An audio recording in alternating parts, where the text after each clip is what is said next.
guys kodwa nkosami the late Siputla Sehobodi guys angazazi ahlukumezeke kangaka even in his death ke manje ngoba just before he died there was a lot of circulations around him ukuthi he's not doing well, he has no money, he's like guys it's a lot umntana abantu instead ukuthi manje he must just have a well-deserved funeral, he must now suffer.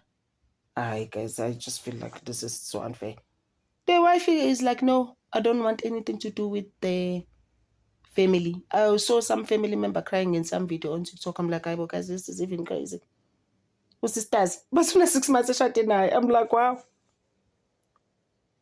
He most definitely has a life insurance, sisters. There is no way, bruh. Ungaloka nje ungayazi now. Une life insurance, some policy of some sort that's going on. It's just like whatever, I don't care.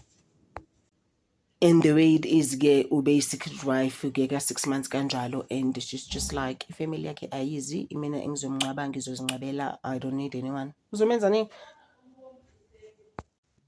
Instead ukuthi Siputla iphumulele ngoxolo guys manje kadonsiswana isidumbu ngapha high court ama courts, I don't know guys, and I see the wife burying him without the family. I see it.